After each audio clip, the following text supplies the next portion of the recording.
La qualité de vie est quelque chose d'essentiel. Nous sommes au mois de février, je suis sur ma terrasse, le soleil dans les yeux, je fais de la moto tous les jours. Quoi de plus important que cela? Avoir une vie agréable.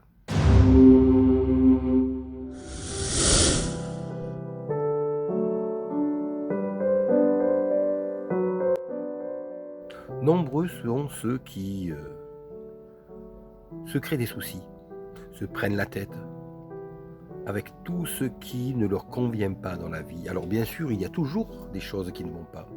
Il y a toujours des choses à améliorer. Mais pourquoi ne pas profiter de ce que nous avons? Pourquoi ne pas nous contenter de ce que nous avons? C'est le fameux verre que l'on voit soit à moitié plein, soit à moitié vide.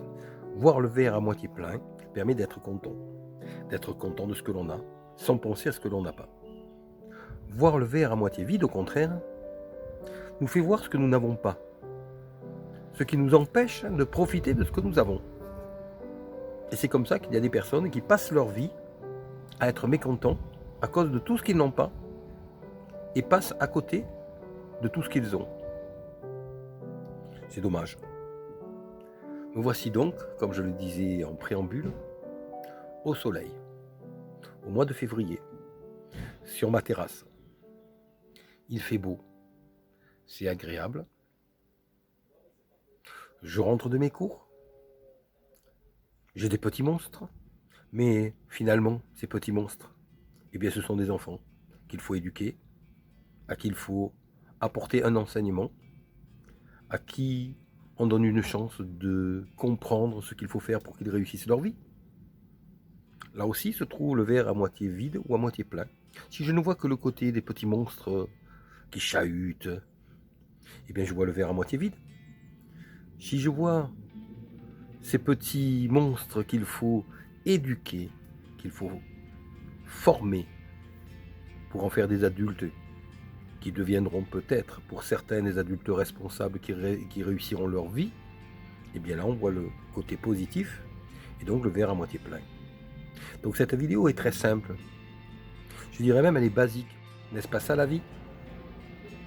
Regarder le temps qui passe et le savourer en étant content de ce que l'on a et en ne se formalisant pas pour ce que l'on n'a pas. Mais cela me fait penser aux enseignements du Dalai Lama qui disait que ce qui est compliqué c'est de faire simple. Ce qui est compliqué c'est d'être simple. Être simple, profiter de la vie, de ce que l'on a en toute simplicité.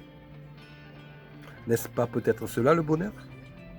Et n'est-ce pas peut-être cela une certaine liberté? Je ne peux m'empêcher de penser à ce monde, peuplé de tous ces gens qui courent après des chimères, qui courent après des choses qui n'en valent pas la peine. Pourquoi est-ce si compliqué d'être simple? N'est-ce pas agréable la simplicité, la tranquillité, la sérénité? À partir du moment où l'on a un toit, un frigo bien rempli, une terrasse, un jardin pour profiter du soleil, un travail, la santé, un véhicule pour se déplacer, des amis, une vie sociale et associative bien remplie, c'est déjà pas mal. Pourquoi courir après plus, toujours plus, toujours plus? Un bateau, une voiture plus grosse, une moto plus grosse, une maison plus grosse, plus de pouvoir. Cela nous rendra-t-il vraiment heureux? Personnellement,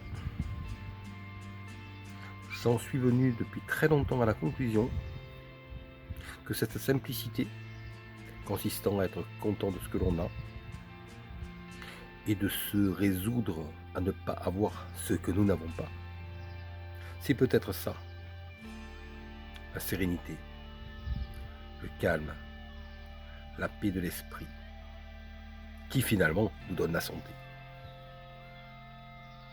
J'espère que ce petit message pourra rendre service à certaines personnes qui courent après des chimères, courent éternellement après le temps, au lieu de prendre le temps, courent éternellement après ce qu'ils n'ont pas, courent éternellement après ce qu'elles n'ont pas, plutôt que d'être heureuses de ce qu'elles ont, et plutôt que de savourer ce qu'elles ont.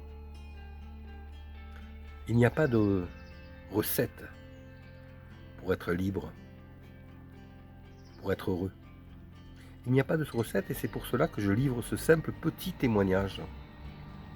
Petit témoignage en ce sens qu'il n'y a rien de très philosophique dans ce que je dis, il n'y a rien de très compliqué, au contraire. Tout ce que je dis est simple, de la plus exquise des simplicités.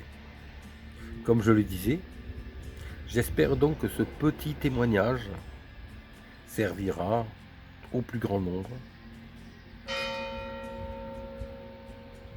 et surtout au plus grand nombre de celles et de ceux qui ont du mal à saisir que la liberté, la paix de l'esprit sont quelque chose qui n'a pas de prix. On vient d'entendre retentir la cloche du village. Je suis donc dans un petit village. Un village où on entend les portières. On entend de temps en temps des voitures passer. Un petit village où les jeunes disent bonjour quand ils croisent quelqu'un. Une vie simple. Mais une vie simple où on se sent bien. Et surtout une vie simple où on prend le temps de vivre et de profiter de ce que l'on a en ne pensant pas à ce que l'on n'a pas.